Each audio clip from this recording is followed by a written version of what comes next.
Irán ha descartado una pronta reanudación de las negociaciones nucleares con Estados Unidos. Dos altos funcionarios iraníes han expresado que el régimen ha pedido que Washington garantice que no va a volver a bombardear a la República Islámica.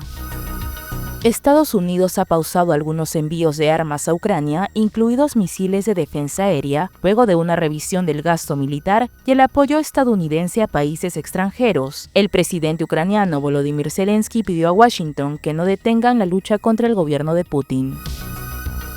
El presidente de Estados Unidos, Donald Trump, declaró que tendría que arrestar a Zohran Mamdani, candidato demócrata a la alcaldía de Nueva York, si éste accede al cargo y se niega a colaborar con las autoridades federales en la ejecución de redadas migratorias. Sean Combs, conocido también como Diddy Combs, fue absuelto el miércoles de los cargos de tráfico sexual y crimen organizado. Combs solo fue declarado culpable de delitos menores, como transportación para participar en prostitución.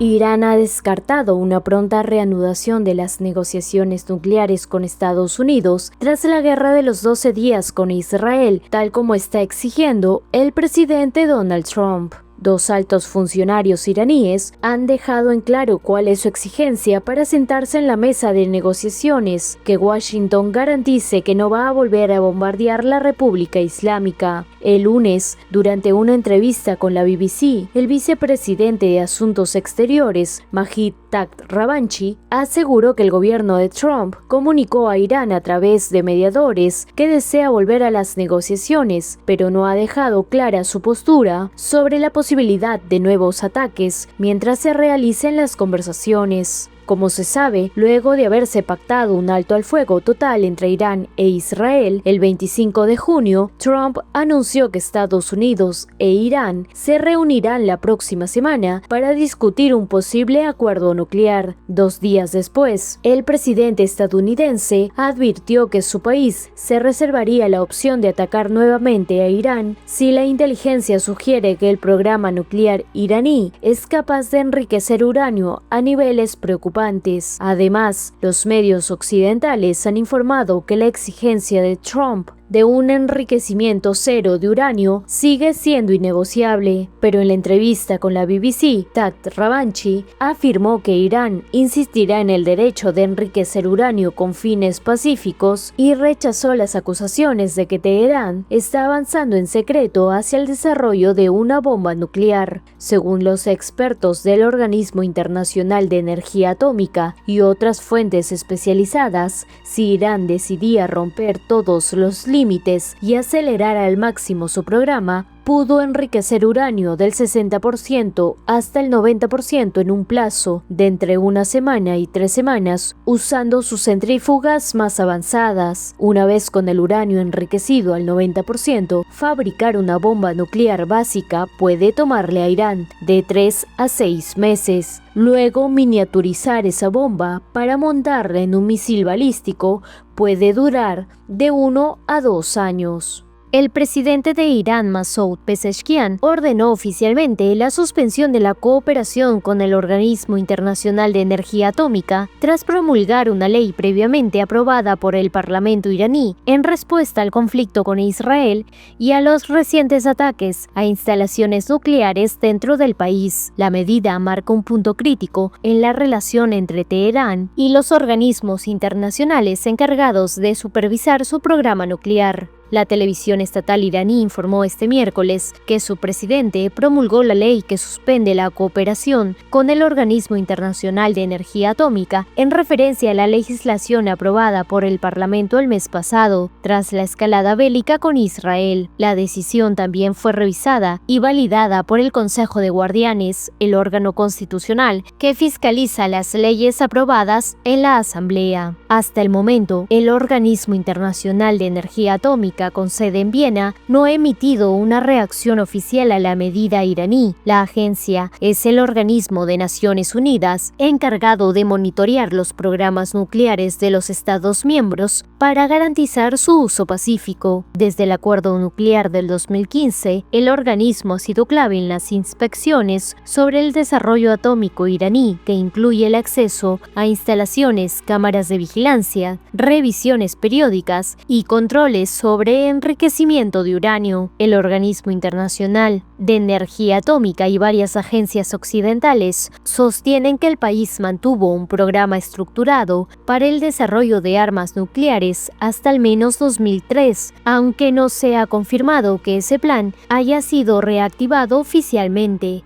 La nueva legislación otorga margen al Consejo Supremo de Seguridad Nacional para definir el nivel y ritmo de implementación, lo que significa que no todos los mecanismos de cooperación con el organismo necesariamente cesarán de inmediato. Aún así, la decisión representa una ruptura formal con el sistema de monitoreo establecido durante casi una década y podría afectar las negociaciones multilaterales futuras. La suspensión complica aún más los esfuerzos internacionales por mantener supervisión sobre el programa nuclear de Irán y abre un nuevo frente de incertidumbre en un momento que las tensiones regionales y los riesgos de proliferación nuclear vuelven a cobrar protagonismo.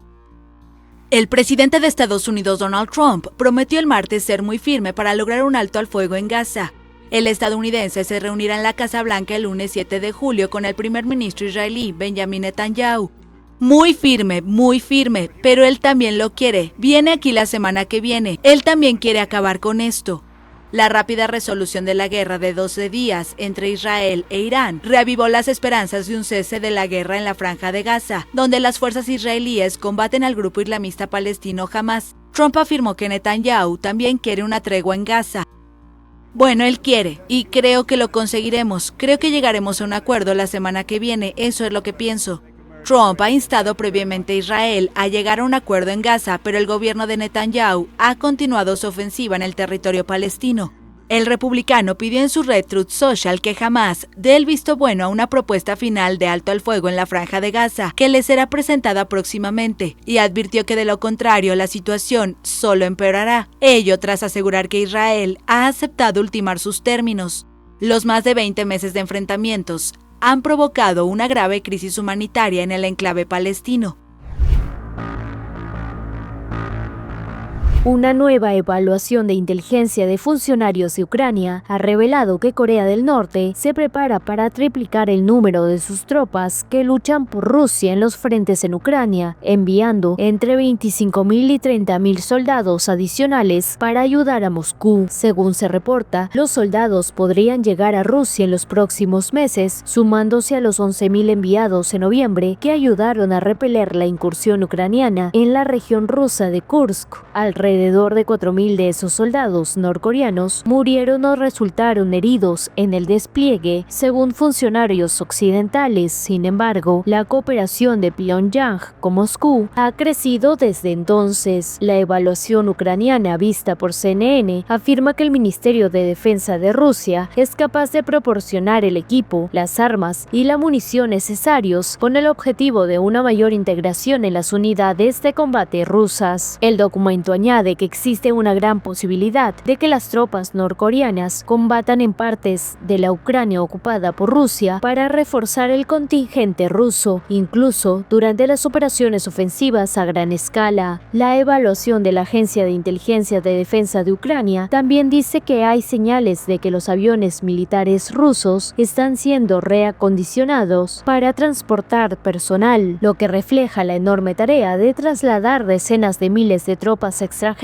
a través de la Siberia rusa, que comparte una frontera con Corea del Norte en su extremo suroeste. En ese mismo sentido, el Servicio de Inteligencia Nacional de Corea del Sur informó a los legisladores en Seúl que Corea del Norte ha comenzado a seleccionar personal para el despliegue en el extranjero y que podría ocurrir en julio o agosto, según declaraciones del congresista Lee Seung-hwen. Destacó también el anuncio público de Rusia sobre el envío de otros 6.000 desminadores y trabajadores de construcción militar norcoreanos. El ministro de Defensa de Ucrania, Rustem Umerov, declaró el jueves que Kiev sospechaba que se podrían desplegar más tropas norcoreanas, pero añadió que el líder del país, Kim Jong-un, se arriesgaba a poner en peligro a su propio gobierno al exponer a tantas tropas de élite a las altas tasas de bajas del frente. Como se recuerda, esta no sería la primera vez que Norcorea envíe tropas a luchar por la causa rusa. En 2024, Corea del Norte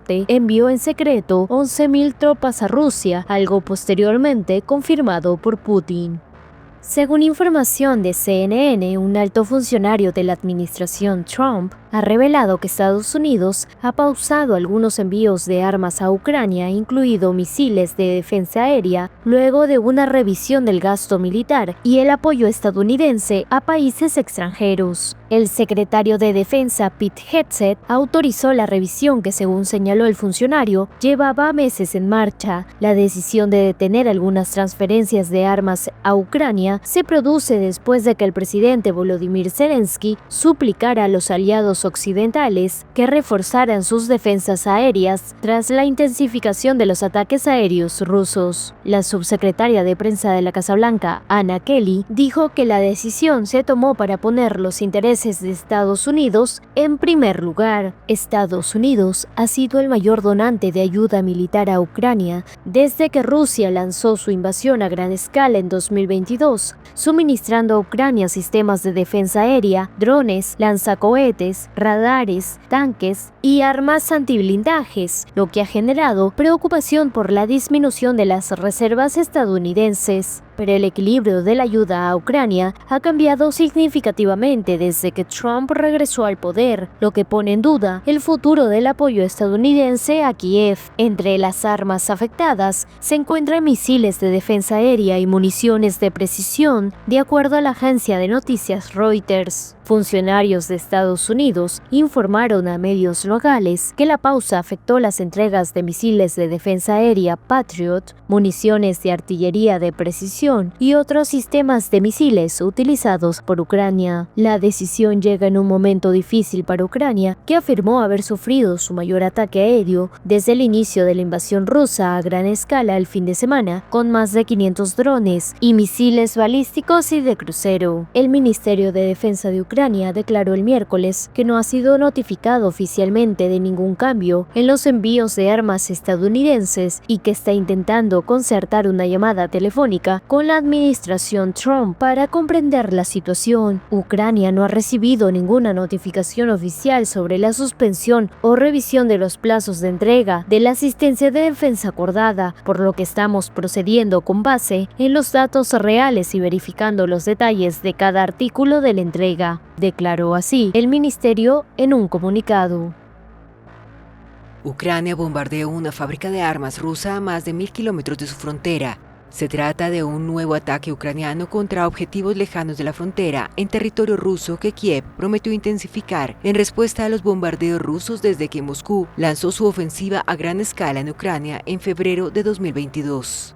El ataque a la ciudad rusa de Izhevsk alcanzó una fábrica de sistemas de defensa antiaérea para el ejército ruso, dejando 3 muertos y más de 30 heridos. Los bomberos llegaron rápidamente al lugar y extinguieron las llamas desatadas en el taller.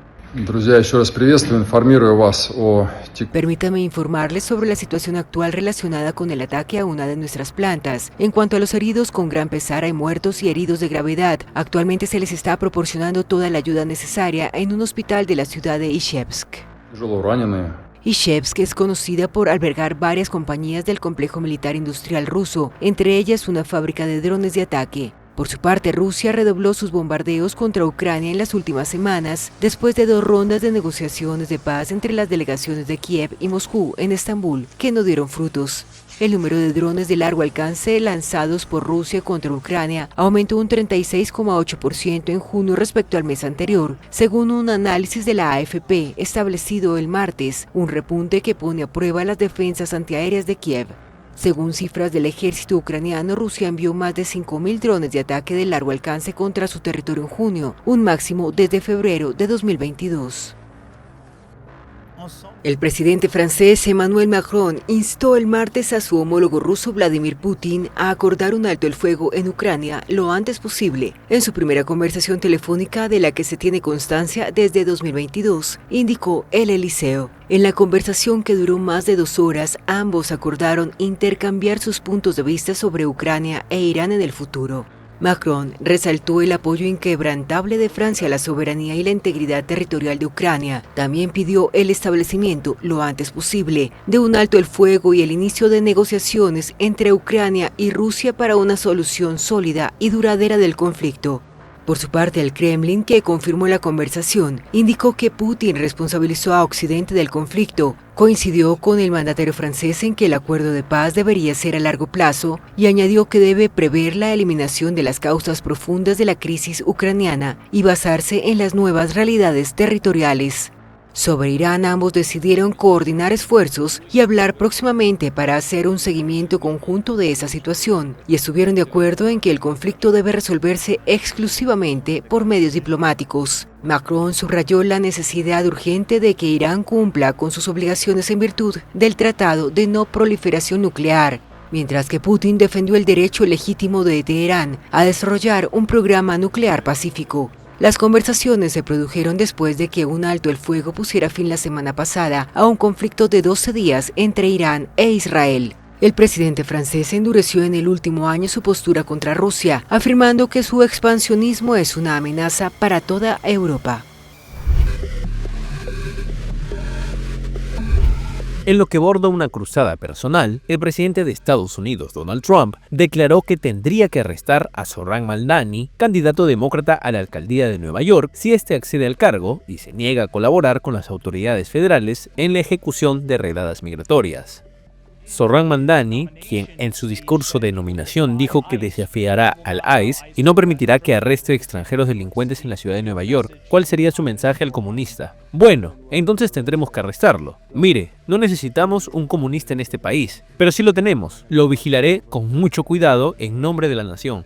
Asimismo, en su red social Truth Social, Trump enfatizó que tiene como misión evitar que Mamdani destruya Nueva York y no permitirá que un lunático comunista destruya la Gran Manzana. Mamdani respondió en un comunicado ratificando la amenaza de Trump no por violar alguna ley, sino por su oposición a que el Servicio de Inmigración y Control de Aduanas opere en la ciudad. Asimismo, señaló que Trump elogió al actual alcalde Eric Adams, sugiriendo que el presidente lo ayudó a eludir responsabilidades legales. Zohran Mamdani, de 33 años, nació en Uganda y se naturalizó ciudadano estadounidense en el 2018. La candidatura de Mamdani ha generado atención nacional tras su victoria en las primarias demócratas frente al exgobernador del estado de Nueva York, Andrés Cuomo. El candidato obtuvo un 56% de los votos en la contienda interna del partido. Mamdani se identifica como socialista democrático y ha enfocado su campaña en propuestas de apoyo a la clase trabajadora y en su respaldo a la causa palestina. Entre sus compromisos de campaña, Mamdani ha afirmado que su administración no colaborará con las operaciones del Servicio de Inmigración y Control de Aduanas en la ciudad. Esta posición se alinea con políticas de no cooperación que han adoptado anteriormente otras ciudades consideradas santuarios en el país.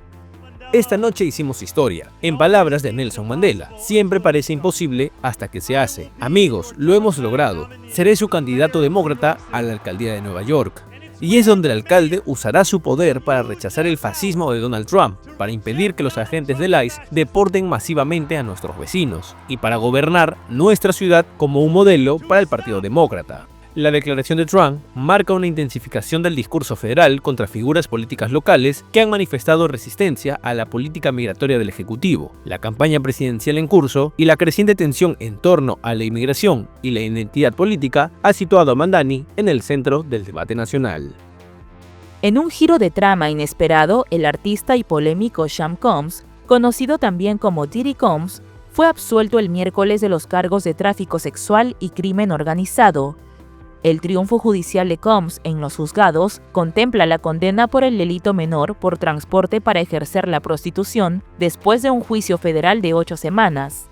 El jurado de Manhattan declaró al señor Combs, de 55 años, inocente de los cargos más graves en su contra. La fiscalía había acusado al famoso productor de obligar a 2 exnovias, Cassandra Ventura y una mujer que testificó bajo el seudónimo de Jane, a mantener relaciones sexuales no deseadas con prostitutos masculinos con la ayuda de un equipo de empleados dóciles. Los jurados no quedaron convencidos de que Combs hubiera obligado mediante violencia y coerción a 2 exnovias a mantener relaciones sexuales con prostitutos contra su voluntad. El argumento central en los cargos de tráfico sexual en su contra. Tampoco estaban convencidos de que Combs y sus empleados hubieran formado una organización criminal que acordara cometer diversos delitos a lo largo de una década, incluyendo soborno, incendio provocado, tráfico sexual y distribución de drogas. Nos complace que finalmente haya sido declarado responsable de 2 delitos federales, algo que nunca antes había enfrentado. Aún enfrenta una pena de prisión considerable. Por supuesto, nos hubiera gustado ver una condena por los delitos sexuales de la ley RICO, pero entendemos que más allá de toda duda razonable, es un estándar alto, y nos complace que aún enfrente una pena de prisión considerable. Tras la lectura del veredicto, el abogado de Shandiri Combs solicitó al juez el caso su liberación. Ha sido absuelto de cargos muy graves y ha sido condenado por un cargo mucho menos grave, declaró Mark Agnifilo. La fiscal federal adjunta Maureen Comey declaró ante el tribunal que el gobierno se opone a la moción de la defensa para liberar a Shandiri Combs. La fiscal también confirmó que el gobierno tiene la intención de solicitar la pena de prisión y que Combs aún enfrenta hasta 20 años de prisión por los 2 cargos por los que ha sido condenado. El artista fue acusado de 5 cargos, un cargo de conspiración de crimen organizado, 2 cargos de tráfico sexual y 2 de transportación para ejercer la prostitución. Él se declaró inocente de todos los cargos. En el momento de la lectura del veredicto, Combs estaba sentado con las manos entrelazadas en el regazo. En el momento en el que se anunció su inocencia para el cargo de conspiración para cometer crimen organizado, se tapó la cara con la mano. Hizo un gesto sutil con el puño al anunciarse la inocencia por el segundo de los 2 cargos de tráfico sexual, el último de los más graves en leerse.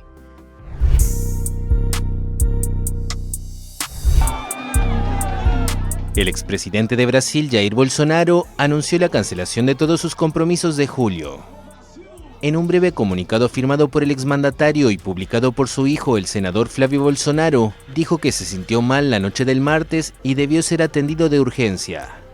Según el texto, las crisis de hipo y vómitos se han vuelto constantes, lo que le impide incluso hablar. En una nota separada, sus médicos dijeron que permanecerá en reposo todo el mes con el objetivo de asegurar la completa recuperación de su salud, tras una extensa cirugía y una prolongada hospitalización, un episodio de neumonía y episodios recurrentes de hipo que dificultan su habla y su alimentación. El líder derechista de 70 años fue operado el 13 de abril por una obstrucción intestinal, una complicación derivada de una puñalada que sufrió durante un acto de su campaña electoral en 2018. Tras la compleja cirugía abdominal de 12 horas que lo mantuvo varias semanas en terapia intensiva, los médicos le recomendaron evitar las aglomeraciones. Sin embargo, desde entonces ha encabezado varios actos públicos, el último de ellos el domingo pasado en Sao Paulo, donde congregó a miles de personas. Bolsonaro enfrenta un juicio ante la Corte Suprema por supuestamente liderar una organización criminal que planeó un golpe de Estado para mantenerlo en el poder tras su derrota en las elecciones de 2022 ante el izquierdista Luiz Inácio Lula da Silva. Según la Fiscalía, el supuesto plan golpista no se concretó por falta de apoyo del alto mando militar. El expresidente, que se enfrenta a una posible condena de hasta 40 años de prisión, sostiene ser víctima de una persecución política para impedirle postularse a las presidenciales el próximo año, pese a estar inhabilitado hasta 2030 por desinformar sobre el sistema electoral. No tenemos derecho a que se nos olvide. El Parlamento de Venezuela declaró el martes persona non grata al alto comisionado de la ONU para los Derechos Humanos, Volker Turk.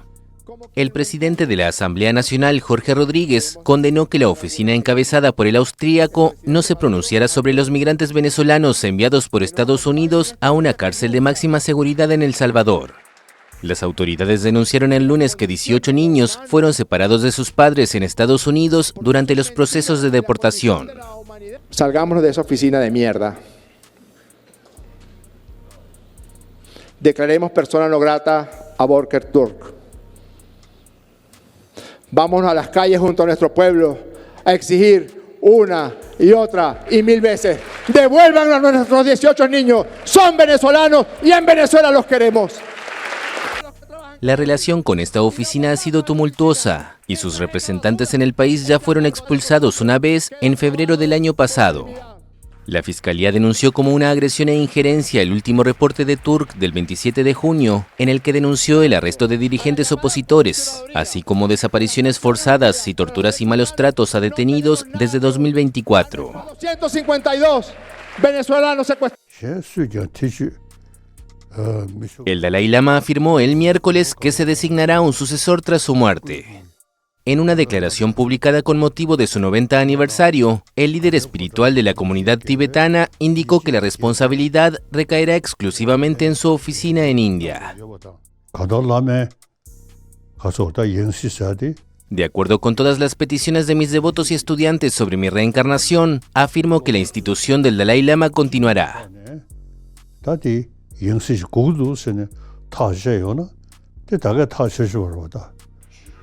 La decisión es histórica no solo para los tibetanos, sino también para sus seguidores en el mundo, que ven al Dalai Lama como un símbolo de la no violencia, la compasión y la lucha por la identidad cultural tibetana bajo el mando chino. Pero Pekín, que lo considera un rebelde separatista, afirmó que el sucesor del Dalai Lama debe contar con su aprobación. La reencarnación del Dalai Lama debe ser escogida mediante sorteo de una urna de oro y aprobada por el gobierno central. Nacido el 6 de julio de 1935, Tenzin Gyatso es, según la creencia tibetana, la 14ª reencarnación del Dalai Lama. En su mensaje, el ganador del Premio Nobel de la Paz explicó que en los últimos años había recibido numerosos llamados de la diáspora tibetana, budistas de la región del Himalaya, Mongolia y partes de Rusia y China, pidiendo que continúe la institución. Su avanzada edad había generado preocupación por el futuro del liderazgo tibetano y por un posible intento de China de influir en su sucesión.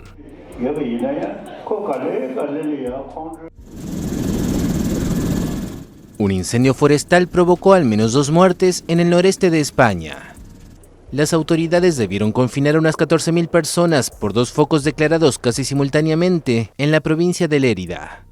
El gobierno regional indicó que el incendio tuvo características muy violentas e imprevisibles, con picos de velocidad de 28 km por hora. La ministra española para la Transición Ecológica pidió máxima preocupación ante un verano que se anuncia muy complicado en cuanto a incendios forestales. España se encuentra inmerso en una ola de calor con picos que superan los 40 grados Celsius en muchos puntos, tras un mes de junio con varios récords de temperatura. La época del año que más calor hace en Sevilla, sobre todo el mes de julio, y claro, pues hay que soportarlo como mejor se puede. Y es verdad que hay una ola de calor de África, ¿no? Pero como casi que todos los años, ¿eh? Y claro, lo que hay que estar en casa metido casi siempre, y sobre todo en las horas principales del día, en las horas de más calor, y luego soportar también la noche, que eso también hay que soportarla, ¿eh? La ola de calor se desplazaba el miércoles hacia el este del continente, en especial a Alemania. En Francia, la ministra de Transición Ecológica informó la muerte de 2 personas como consecuencia de enfermedades relacionadas con el calor, mientras que más de 300 han sido atendidas por los bomberos. Las autoridades activaron la alerta roja en la capital París por primera vez en 5 años. Hay que refugiarse un rato y beber agua, hacer una pausa de 5 minutos y luego seguir trabajando. Mientras tanto, Portugal batió un récord de temperatura en un mes de junio, con los 46,6 grados Celsius que se alcanzaron el domingo en Mora, unos 100 kilómetros al este de Lisboa.